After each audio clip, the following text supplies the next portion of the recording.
The transport and logistics sector plays an important role in the country's economy and, of course, driving businesses forward. And joining me today is the President as well as the Secretary of the Chartered Institute of Logistics and Transport, Ms. Gani Dialvis, as well as Dr. Lalit Ediri Singha. And I believe it's an exciting time for the Chartered Institute because we are actually less than 24 hours away from a very big event, which is the National Logistics and Transport Excellence Award 2018, which is being held in Sri Lanka for the very first time.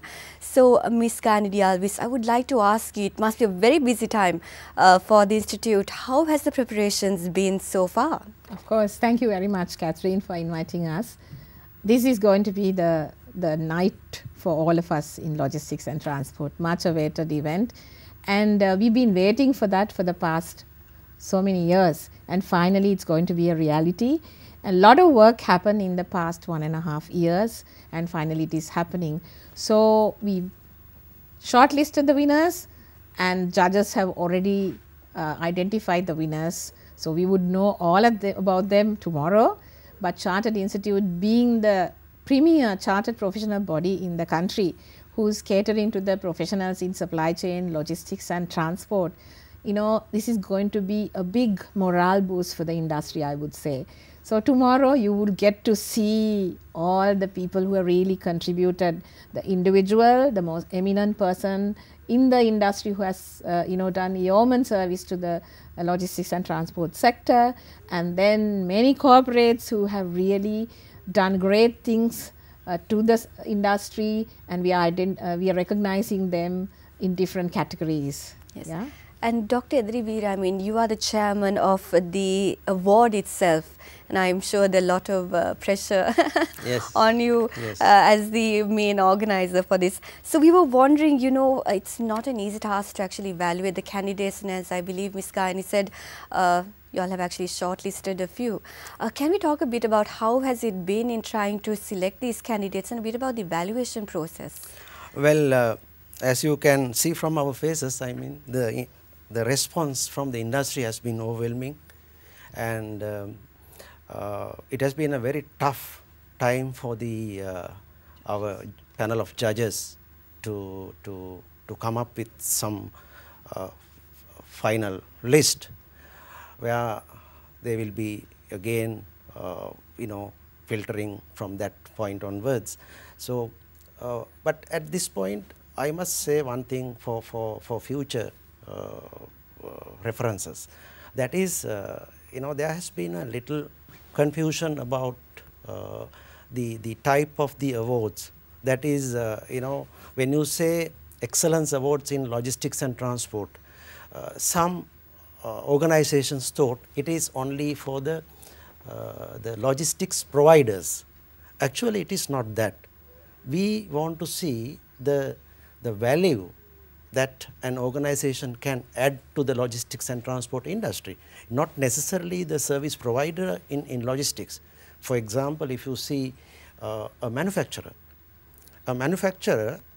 is giving business to the transporters, say shipping, because shipping is a derived demand of the international trade.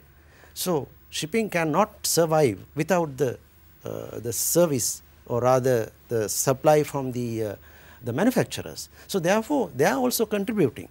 So likewise banks, then universities, then even the audit firms. So they all contribute in logistics, because without logistics you cannot survive. So that we had to clear that part. Then we realized that a lot of people are trying to apply. And however, we saw another issue, that since it's the first time of awards, they had a lot of issues in how to fill these forms properly, what kind of information should go in, that kind of problems that automatically came. We expected that situation, because since it is the first time that they are filling an application for awards, so we realized that part, and we had made all the arrangements to give necessary support for them. So all in all, finally we got a very, very good response for the first ever Logistics and Transport Excellence Award in Sri Lanka. Wow, that's absolutely wonderful to hear that there's been such a response. And I mean, like you mentioned, it's a culmination and a host of different stakeholders in the industry that is involved in national and logistics and transport sector. And we would like to know, the institute has played a pivotal role, in trying to bring this industry to the limelight, especially in Sri Lanka. So in that sense, by carrying out such an award for the very first time, what would it mean to the industry? If I may ask you, Mr. Yavis. So I think what we have been able to create by organizing an event of this nature for the industry is to create the awareness on the opportunity available. There are so many stakeholders, like Lalit mentioned, there are so many stakeholders in our industry. It's not only the providers, you have users, there are other unconventional service providers such as the banking industry, other service providers who are really supporting to drive this industry. So all of these players have to come together to make this logistics activity a reality. So in that sense, we created the awareness. So maybe those who couldn't apply this time would now know we also have, because we got only one company who has actually applied as a user. So there are many companies in the industry who can apply, right? So you shouldn't think in the conventional way. CILT always challenging the current status quo, and we do things differently, we creatively do things differently. So what we really want by organizing an award of this nature is to identify best practices from the industry, showcase the special achievements of organizations, and we will also give them the opportunity to talk about those achievements. So after the event, we will do series of programs to share best practices with the other industries, and who knows, next year more companies will come on board, because they didn't know exactly, because everybody was a bit hesitant to apply because they were not sure whether they will fall into this group. So we've learned from our through the process, we have a lot of learnings now. So through that we can create, to raise the bar in terms of service delivery in the industry. So by showcasing and motivating, increasing the morale in the logistics industry and among the professionals, I'm sure we can improve the service, and it can be a huge boost to our economy as well. Yeah. And to talk about more on the logistic and transport sector, and particularly the award which is being held for the very first time. Well, once again, we would like to remind our viewers that we are talking about the logistic and transport sector in the industry, as well as the National Logistic and Transport Excellence Awards 2018, which will be held in Colombo tomorrow for the very first time. And continuing on the awards that will be taking place tomorrow in Colombo, Dr. Edri Singh, now we would like to speak about the judging process of the awards ceremony, because we know that there are corporates as well as individuals who will be felicitated at the event.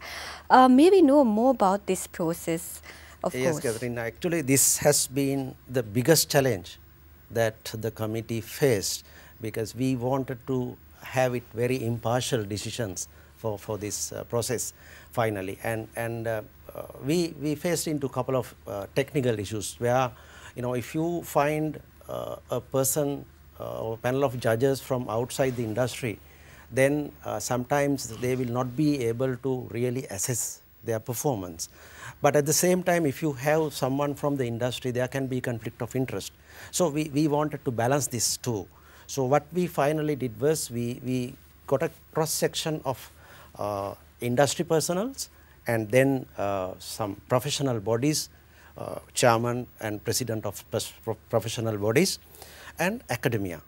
And we were very careful enough not to select from the same industry, that is logistics and transport, but we had a separate team, technical team, in case the panel of judges has a clarification, then they can always go back to the committee and then get some input from there without revealing their names.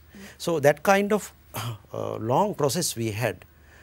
In fact, it took almost 3 weeks for us to finally come up to a certain level of final judgments. So it has been going on for some time, because we did not want to do it in a rush, and I think our panel of judges did a very, very good job, and we are still waiting for their final judgment. Yes, If Ms. I Kari. may add a point there, because I was there right throughout as an observer. I must say the evaluations were very professionally done, and I mean, it was almost, because individually they all had different views about certain applicants. They just try to ensure that it was all objectively decided, because maybe you know about the company, they must be better than this, but if they have everything was based on the information that was provided. So if there were discrepancies, some had to be disqualified, otherwise you purely went by the application process. I thought that was quite a good thing, because as an observer I saw the level of professionalism and impartiality that they showed at the evaluations. Yes, Yeah.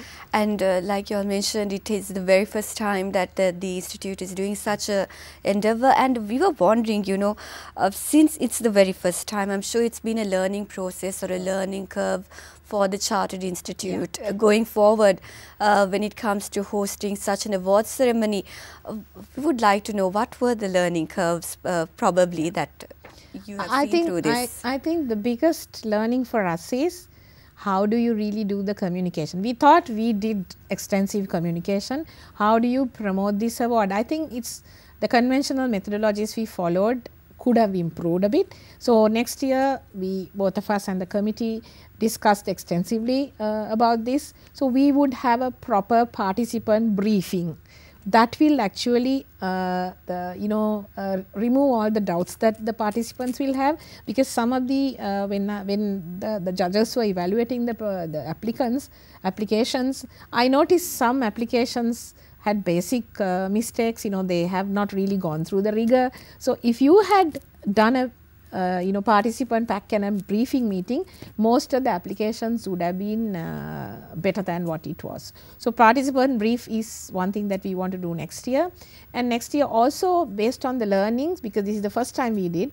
so based on the learning, what we want to do is we want to categorize different segments of awards. So we will look at different segments, maybe providers, users, government sector, private sector, like that, education providers. So we'll have different sectors depending on the need in the market, and we will look at that.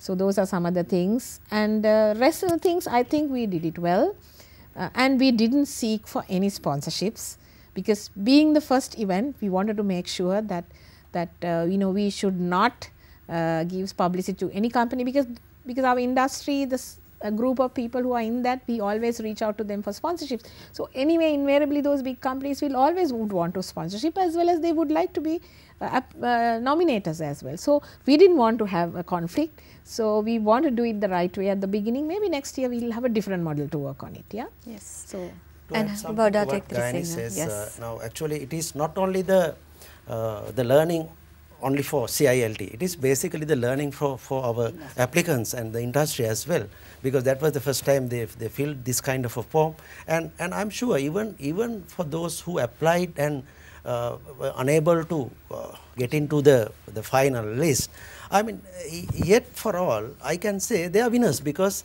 after filling that form, and they have a complete document of what they have done all this time, a very good profile, nicely analyze what they have done. So I think that itself is a winning. So next year what they have to do is to improve that. So Yes. that is a good learning for them, I think. Yes, absolutely. And of course, then there will be more. I mean, now that is the first time, I'm sure that there will be a lot of companies who will be waiting to probably Exactly. apply next time around. yes. And Dr. Edri Singh, now we know that there will be eminent personalities who will be attending the award ceremony, like the Prime Minister Ranil Wickremesinghe, and of course ministers in the relevant industries that are affiliated with transport and logistics. What else can we expect tomorrow? Well, let's keep it secret for the time being, right?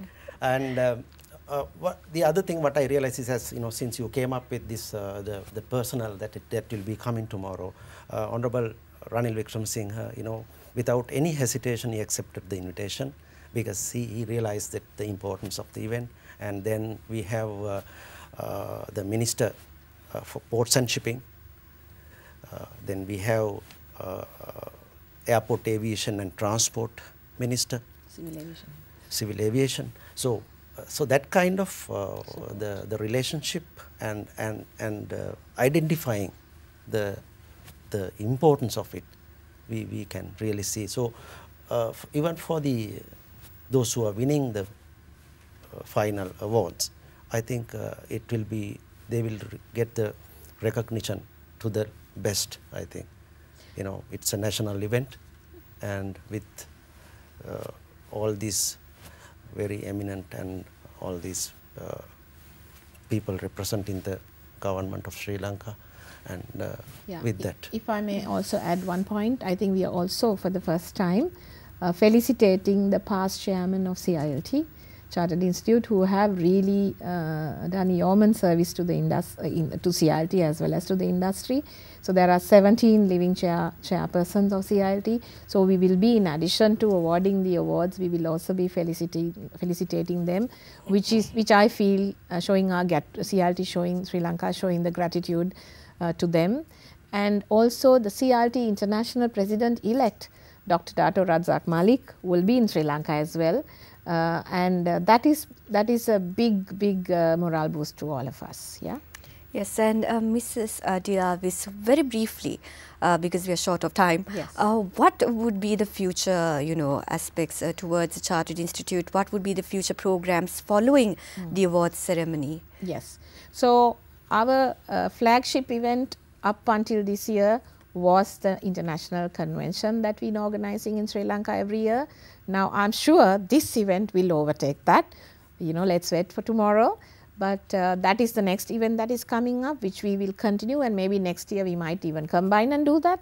So we will look at that. So that will be on the 19th of September. But CILT is always doing innovative programs to cater to the industry as well as for the membership.